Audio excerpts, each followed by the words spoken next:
Hello students.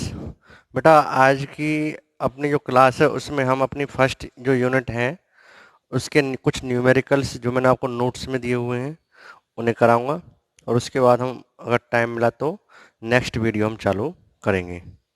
तो अपना जो पहला क्वेश्चन है इसमें वो है कि आप ऐसा क्वेश्चन की स्टेटमेंट लिख सकते हैं कि समरूप विद्युत क्षेत्र में तीन कण एल्फा, प्रोटॉन और न्यूट्रॉन स्थित हैं।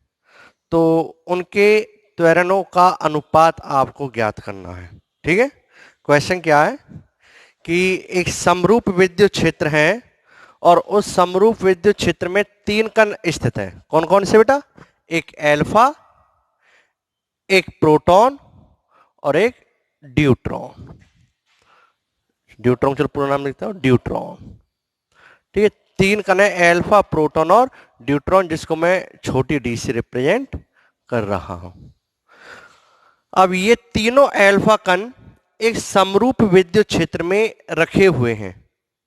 तो मुझे बताना है कि इन तीनों कणों का त्वरण क्या होगा समरूप विद्युत क्षेत्र में अगर इन्हें हम रख दें। बेटा आपको पता है कि यदि कोई आवेश वाली वस्तु विद्युत क्षेत्र में रखी हुई है तो विद्युत क्षेत्र आवेश नाम की चीज पे क्या लगाता है? बल लगाता है। तो इसका मतलब ये हुआ कि यदि हम आवेश वाली वस्तु को विद्युत क्षेत्र में रखेंगे तो उस पर बल लगेगा और बल होगा तो त्वरण होगा, बल होगा तो त्वरण होगा, क्योंकि द्रव्यमान तो और किसी के पास होता है तो इसका मतलब उसके पास त्वरण भी होगा। तो वही त्वरण आपको ज्ञात करना है। क्लियर? तो पहले हम चर्चा कर लेते हैं कि एल्फा क्या है, प्रोटॉन क्या है, ड्यूट्रॉन क्या है। बेटा जो इसमें मैंने आपको पहले ही बताया हुआ है कि जो एल्फा कण है, एल्फा कण को हीलियम का, एल्फा कण को हीलियम का क्या कहा जाता है बेटा? नाभिक कहा जाता है। ठीक है, अगर मैं एल्फा कण के बारे में बात करूं तो एल्फा कण क्या है? एल्फा कण को हम बोलो क्या बोलते हैं? हीलियम का नाभिक। तो हीलियम का नाभिक, नाभिक सुनो ध्यान से, तो इसका मतलब एल्फा कण क्या हो गया? एल्फा कण के लिए मैं बोल सकता हूं हीलियम का नाभिक मतलब किसी तत्व के नाभिक को इस तरह रिप्रेजेंट करते हैं हम, किसी भी तत्व के नाभिक को इस तरह दर्शाते हैं 2He4। अब नाभिक के अंदर क्या होते हैं? प्रोटॉन और न्यूट्रॉन। तो ये 2 है, ये 2 तो प्रदर्शित करता किसको? प्रोटॉनों की संख्या, प्रोटॉन की संख्या को। और ये 4 है, ये 4 रिप्रेजेंट करता प्रोटॉन प्लस न्यूट्रॉन की संख्या को, जिसको हम द्रव्यमान संख्या भी कहते हैं। ये जो चीज है इसे उसका आवेश कहा जाएगा। तो अगर हमसे कोई पूछे कि हीलियम पर कितना आवेश, तो हम बोलेंगे +2 यूनिट। पॉजिटिव आवेश है, +2 यूनिट। तो एल्फा कण की अगर मैं बात करूं तो एल्फा कण पर कितना आवेश हो गया? 2E, क्योंकि जो आवेश का परिमाण है वो कितना है? Small e। तो कुल आवेश कितना हो गया? 2E। E यहां पर इलेक्ट्रॉन है, E का मतलब आवेश की यूनिट है एक तरीके से, जिसकी वैल्यू कितनी होती है? E का मतलब, ठीक है, आवेश का क्वांटा कह सकते हैं इसको, ई को हम। ठीक है, जिसकी वैल्यू कितनी होती है? 1.6 इंटू 10⁻19 कूलम +2E। ये एल्फा कण होता है। अगर मैं प्रोटॉन की बात करूं, प्रोटॉन की, तो बेटा प्रोटॉन होता है 1H1, प्रोटीनियम का नाभिक, ऐसे समझो, है ना। तो इस पर जो ये आवेश है, तो इसका अगर मैं आवेश की बात करूं, प्रोटॉन कण पे जो आवेश है वो कितना होगा? +1E। क्लियर? +1E। इसी तरीके से अगर मैं ड्यूट्रॉन की बात करूं, ड्यूट्रॉन जैसे आप जानते हो कि 3 समस्थानिक होते हैं हाइड्रोजन के। तो हाइड्रोजन का एक समस्थानिक प्रोटॉन है, एक ड्यूटेरियम, जैसे ड्यूट्रॉन में बोल रहा हूं यहां पे, ये होता है आपका 1H2, 1H2। क्लियर? तो इसका अगर मैं बात करूं इस पर आवेश की, तो प्रोटॉन, ड्यूट्रॉन कण पर जो आवेश है वो कितना होगा? +1E। इस पर भी ये आवेश होगा। ठीक है, अब देखो मैं इसके आवेश और थोड़े से द्रव्यमान के बारे में चर्चा कर लेता हूं बेटा। तो अगर मैं बात करूं प्रोटॉन की, तो प्रोटॉन के लिए QP कितना है? +E। मैं कह रहा हूं इसका एमपी इक्वल है इसका एम। एमपी कितना है इसका? एम मान लीजिए मैंने, मास ऑफ प्रोटॉन। तो अगर मैं बात करूं किसकी? ड्यूट्रॉन की, तो ड्यूट्रॉन क्यूडी कितना होगा? ड्यूट्रॉन पे जो आवेश है वो कितना होगा? 2 टाइम्स ऑफ, देख रहे हो आप? नहीं, ड्यूट्रॉन पे तो प्लस ई होगा, इक्वल टू क्या हो गया? क्यूपी ही हो गया।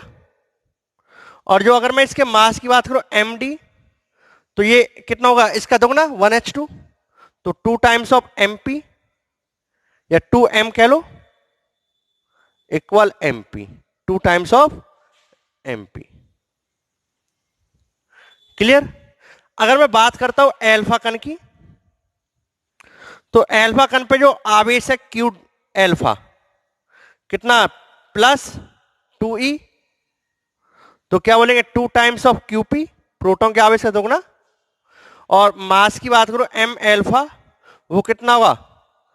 4m, क्योंकि 4 है इसका, तो कितना होगा? 4 times of MP, mass of proton. ठीक है, ये थोड़ा सा बेसिक डिस्कशन था इन पे आवेश और द्रव्यमान पे। चलो जी, अब हम आगे की बात करते हैं।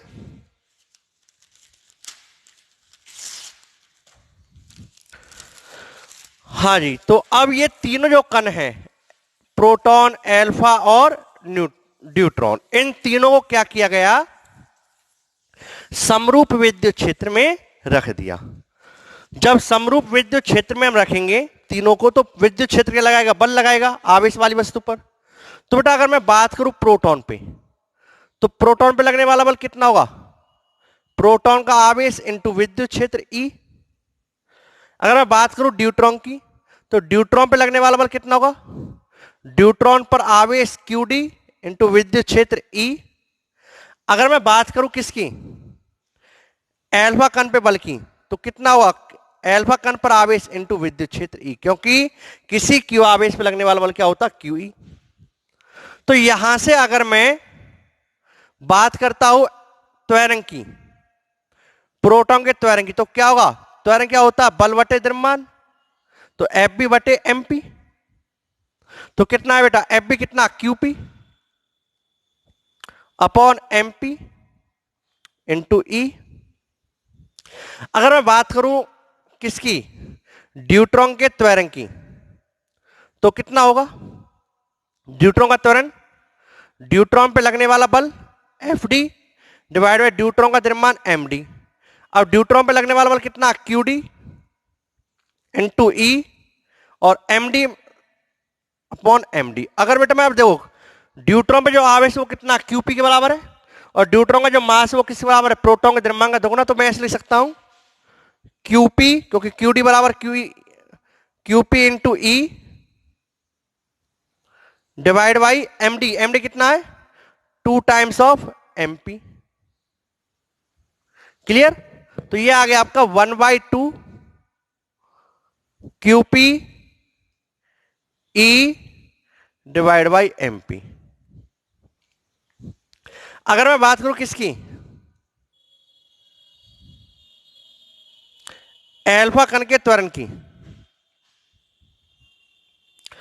एल्फा कण का द्रव्यमान, एल्फा कण पे बल डिवाइड बाई एल्फा कण का द्रव्यमान, ये होगा त्वरण। तो Q alpha into E M alpha equal to, Q alpha कितना बेटा आप देख रहे हो यहां से?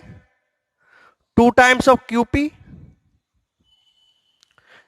इंटू ई, और एल्फा का द्रव्यमान कितना? 4 टाइम्स ऑफ एमपी। तो कितना आ गया? 1/2 QP into E divide by MP. तो यहां से अगर मैं इन तीनों त्वरणों का अनुपात किया, एपी अनुपात एडी अनुपात ए एल्फा, अगर मैं इन तीनों कणों के त्वरण की बात करूं, तो बेटा क्या आएगा? देखो, क्यूपी एमपी इंटू ई अनुपात एडी कितना है? 1/2 QPE डिवाइड बाई MP अनुपात कितना आएगा 1/2 QPE divide by MP। Clear? तो यहां से अगर हम देखें तो क्या होगा बेटा, ये वाली देखो ये और ये आपस में कैंसिल हो जाएंगे, तीनों तीनों को हटा दूंगा तो यहां पे 1, तो AP अनुपात AD अनुपात A अल्फा 1 अनुपात 1/2 अनुपात 1/2। तो आप दोनों, हाँ बेटा, तो आपका यहां से AP अनुपात AD अनुपात A अल्फा कितना आ गया, अगर मैं दोनों और 2 से मल्टीप्लाई कर दूं तो कितना आएगा 2:1:1। तो बेटा ये आपका समरूप विद्युत क्षेत्र में तीनों कणों का त्वरणों का अनुपात होगा। ठीक है, तो यहां तक की चीजें आप सभी नोट कीजिए। हाँ बेटा, अब आगे क्वेश्चन लेते हैं हम लोग।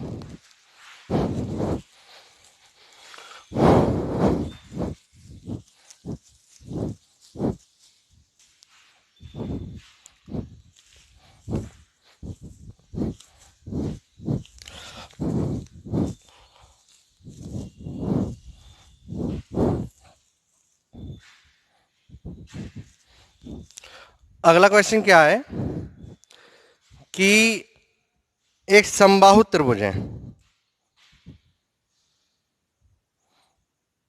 ठीक है, उसके कोनों पर क्रम से, जैसे मान लें यहां पे +2q आवेश, यहां पर -q आवेश और यहां पर भी -q आवेश स्थित है। समबाहु त्रिभुज की भुजा की लंबाई a है। अब आपसे कहा गया है कि इस सिस्टम का, इस निकाय का विद्युत द्विध्रुव आघूर्ण आप ज्ञात कीजिए। आपको इसका निकालना विद्युत द्विध्रुव आघूर्ण। तो बेटा आपने जैसे पढ़ा कि विद्युत द्विध्रुव आघूर्ण क्या है, यदि विद्युत, पहले तो हम विद्युत द्विध्रुव की बात करते हैं। विद्युत द्विध्रुव क्या है, यदि दो समान और विपरीत आवेश एक दूसरे से कुछ अल्प दूरी पर स्थित हैं तो वो व्यवस्था विद्युत द्विध्रुव कहलाती है। तो मतलब समान और विपरीत आवेशों का जोड़ा। तो अगर बेटा मैं यहां पर जोड़ा बनाऊं तो देखो यहां पे ये 2q आवेश, तो इस सिस्टम को मैं इस तरह लिख सकता हूं,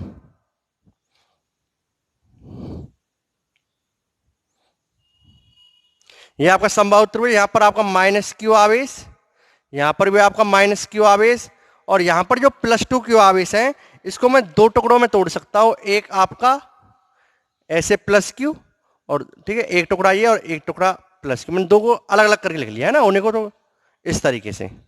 अब क्या होगा, अगर हम ध्यान से देखें तो अपना, अगर मैं एक -q ये लूं और एक +q ये लूं तो एक पेयर ये बन जाएगा विद्युत द्विध्रुव का।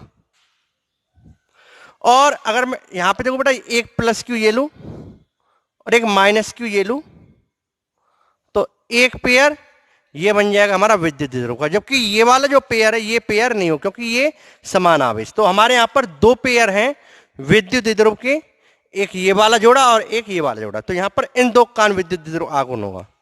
अब विद्युत द्विध्रुव आघूर्ण एक सदिश राशि है जिसकी दिशा -q से +q की ओर होती। तो अगर मैं इस पेयर के कारण विद्युत द्विध्रुव आघूर्ण देखूं बेटा,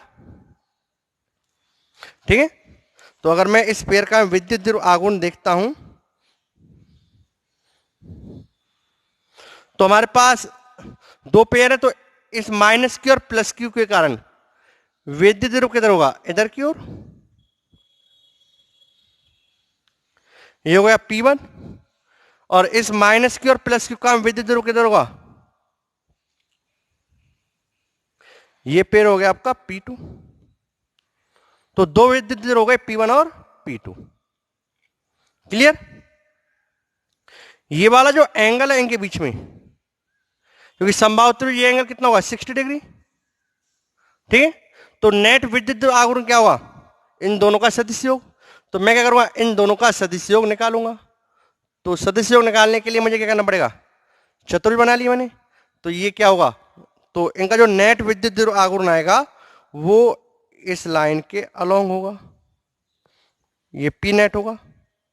तो अब यहां से जो नेट विद्युत आघूर्ण आएगा वो कितना होगा बेटा, पी नेट, क्योंकि विद्युत आघूर्ण एक सदिश राशि है जिसकी दिशा माइनस क्यू से प्लस क्यू, तो इसके कारण एक और इसके कारण एक, तो इन दोनों का सदिश योग। तो क्या होगा, नेट विद्युत आघूर्ण P1 का स्क्वायर प्लस P2 का स्क्वायर प्लस 2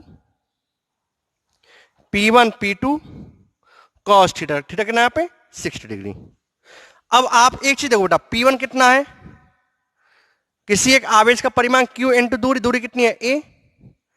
P2 कितना है, किसी एक आवेश का परिमाण, दूरी कितनी है A। तो हम कह सकते हैं P1 इक्वल है P2, तो यहां से P2 जगह P1 रख दो, दोनों बराबर है। तो P नेट कितना आएगा आपका,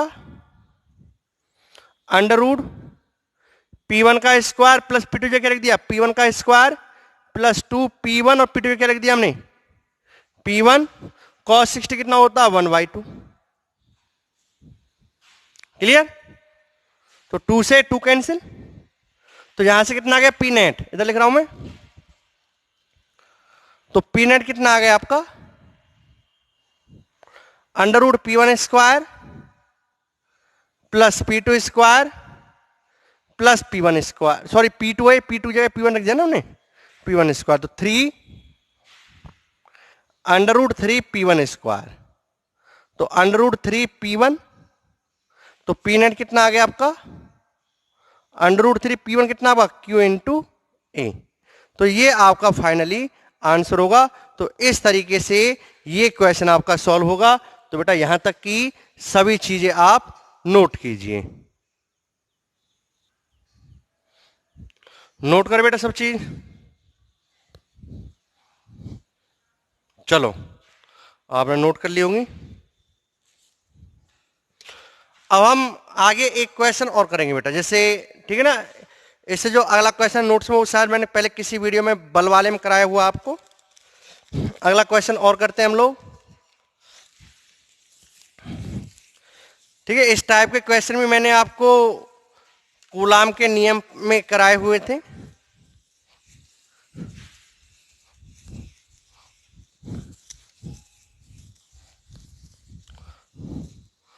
तो नेक्स्ट न्यूमेरिकल हम लोग देखते हैं। आपको दिया हुआ 2 बिंदु आवेश है, एक प्लस ई और एक -9e, ठीक है। 2 बिंदु आवेश है, एक प्लस ई और एक -9e, और ये दोनों आवेश एक दूसरे से 8 सेंटीमीटर की दूरी पर स्थित हैं। क्लियर। अब आपसे कहा गया है कि इन दोनों आवेशों को जो मिलाने वाली ये लाइन है, ठीक है, इस लाइन पर वह बिंदु ज्ञात कीजिए, इस लाइन पर वह बिंदु ज्ञात कीजिए जिस पर विद्युत क्षेत्र की तीव्रता का मान 0 हो। ठीक है, इस लाइन पर आपको बेटा वो बिंदु ज्ञात करना है जिस पर क्या है, विद्युत क्षेत्र की तीव्रता का मान 0 है। तो बोलो आप कैसे करेंगे। तो आपको ध्यान होगा, तो ऐसा ही क्वेश्चन मैंने बल वाले पार्ट में कराया था। तो मैंने आपसे कहा था कि इन दोनों आवेशों को मिलाने वाली लाइन पर वह बिंदु बताइए जहां पर अगर तीसरा आवेश स्मॉल क्यू रख दें तो उस पर लगने वाला बल क्या हो, 0 हो। तो इस तरह का क्वेश्चन मैं कराया था। सेम वही क्वेश्चन बेटा देखो, आओ बता किसी आवेश पर बल कौन लगाता, विद्युत क्षेत्र, और विद्युत क्षेत्र किसी आवेश के ऊपर कितना बल लगाता, क्यू ई। अब देखो क्यू तो, अब एफ बराबर क्यू ई, मतलब क्यू तो है, अब एफ जीरो कब होगा, एफ जीरो कब होगा, या तो क्यू जीरो या ई जीरो, बट क्यू तो है। तो एफ जीरो कब होगा, जब ई जीरो होगा। तो इस तरह का मतलब ये हो गया कि वो बिंदु ज्ञात की जहां पर बल 0 है, तो इसका मतलब वही है जहां पर विद्युत क्षेत्र 0 होगा वहीं पर बल 0 होगा। तो अब आपको ये सारा कुछ पता, कुछ ध्यान आ गया होगा पुराना कॉन्सेप्ट। तो इसका मतलब ये हुआ कि आपको से क्या कहा गया है कि वह बिंदु बताइए जहां पर विद्युत क्षेत्र का मान क्या हो, 0 हो। विद्युत क्षेत्र मान 0 वहीं पर होगा जहां पर बल भी 0 होगा। तो बेटा आपको मैंने बताया कि यदि आवेश सजातीय है, सजातीय मतलब यदि आवेश एक जैसे चिन्ह के हैं, दोनों पॉजिटिव हैं या दोनों नेगेटिव हैं, तो तीसरा आवेश कहां रखते हैं? उन दोनों आवेशों को मिलाने वाली लाइन के मध्य, और दूरी कहां से लेते हैं? कम परिमाण वाले आवेश से। ठीक है, ऐसा कब है? जब आवेश सजाती हैं। मैंने आपको बताया कि यदि आवेश विजातीय हैं, मतलब विपरीत चिन्ह के हैं, तो क्या करते हैं बेटा हम लोग? तो तीसरा आवेश कहां रखते हैं? दो आवेशों को मिलाने वाली जो लाइन है उस पर तीसरा आवेश कहां रखेंगे? आवेशों के जो आवेशों के मध्य जो दूरी है उस पर न रखकर बाहर, आवेशों से बाहर रखेंगे उसी लाइन पर। और कहां से दूरी लेंगे? कम परिमाण वाले आवेश से। तो बेटा इसमें अगर मैं देखूं, इन दोनों में कम परिमाण कौन सा? ये वाला। तो और आवेश विजातीय प्रकृति के, पॉजिटिव नेगेटिव, तो इसका क्लियर हो गया कि तीसरा वो बिंदु बीच में तो होगा नहीं, कहां पर होगा? बाहर होगा। ये सब कॉन्सेप्ट आप पिछली वीडियो में जाकर देख सकते हो। ठीक है ना? कहां होगा? बाहर होगा। और किसके पास होगा? कम परिमाण वाले आवेश। तो कम परिमाण कौन सा बेटा दोनों में? ये कम परिमाण का, तो इसके पास होगा। तो मैं कह रहा हूं कि यहां पर है वो पॉइंट, ये वो पॉइंट जिस पर नेट बल क्या? 0 है। तो मैं कह रहा हूं ये वो पॉइंट है, तो जहां पर विद्युत क्षेत्र 0 है, तो इस पॉइंट पर मैंने मान लिया पॉइंट P है जहां पर विद्युत क्षेत्र क्या है? 0, और इसकी दूरी कितनी है? x। तो यदि इस पॉइंट P पर विद्युत क्षेत्र 0 है, तो यहां पर विद्युत क्षेत्र किस कारण होगा? प्लस E आवेश के कारण विद्युत क्षेत्र होगा, और -9E आवेश के कारण भी क्या होगा? यहां पर विद्युत क्षेत्र होगा। ठीक है ना? अगर इस पॉइंट पर विद्युत क्षेत्र 0, तो यहां पर विद्युत क्षेत्र किस कारण होगा? प्लस E आवेश के कारण भी होगा और -9E के कारण होगा। अब इस पॉइंट पर प्लस E आवेश कारण कितना होगा? ऐसे कह सकते हो, पॉजिटिव आवेश कारण बाहर की ओर, नेगेटिव आवेश कारण अंदर की ओर। तो अगर मैं प्लस E आवेश कारण कहूं, तो मैं कहूंगा प्लस E आवेश कारण विद्युत क्षेत्र होगा बाहर की ओर, पॉजिटिव कारण बाहर की ओर। इसे मैंने नाम दिया E1। या ऐसे ध्यान रख सकते हैं कि आपको मैंने बताया कि जिस पॉइंट पर विद्युत क्षेत्र की तीव्रता का मान ज्ञात करना, उस पर क्या मानो आप? पॉजिटिव आवेश मानो। तो इस पर क्या? पॉजिटिव आवेश। तो ये पॉजिटिव और ये भी कैसा? पॉजिटिव। पॉजिटिव पॉजिटिव क्या करेगा? प्रतिकर्षित, इसलिए इस पर बल कितना लगेगा? इधर की ओर, तो विद्युत क्षेत्र इधर की ओर। दूसरा नेगेटिव आवेश है। नेगेटिव आवेश कारण क्या होता है? अंदर की ओर। या समझो कि यहाँ पे पॉजिटिव आवेश है और ये नेगेटिव क्या होगा? आकर्षण होगा, तो बल कितना लगेगा? इधर की ओर। तो ये आपका हो गया E2। ठीक है, ये E1 और E2। तो यदि बिंदु P पर, यदि बिंदु P पर विद्युत क्षेत्र 0 है, तो EP इक्वल टू क्या गया? 0। तो दिस इंप्लाइज EP 0 कब होगा? जब इधर वाला विद्युत क्षेत्र और इधर वाले विद्युत क्षेत्र का परिमाण क्या हो? समान। तो E1 इक्वल है E2। क्लियर? E1 किसके कारण है? प्लस के कारण। तो E1 क्या है बेटा आपका? इधर लिख देता हूं। E1 कितना होगा? K क्यू अपन R स्क्वायर। R कितनी यहां से? X square equal to E2 किस कारण है? -9E के कारण। तो ये कितना होगा? K क्यू कितना आपका? 9E इंटू दूरी कितनी हो गई? 8 + x पूरे का होल स्क्वायर। तो यहां से क्या है बेटा? दिस इंप्लाइज K से K कैंसिल, E से E cancel, 1/x square equal to 9/8 + x पूरे का होल स्क्वायर।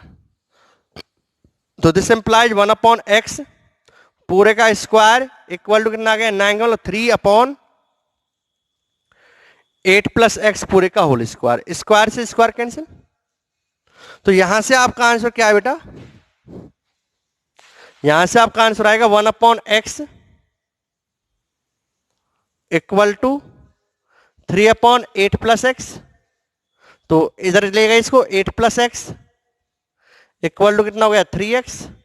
तो इधर आके 2x इक्वल 8 और x इक्वल कितना आएगा? 4 सेंटीमीटर। उस शायद उस वाले क्वेश्चन में यही आंसर था। तो इस तरीके से आपका ये क्वेश्चन सॉल्व हो जाएगा।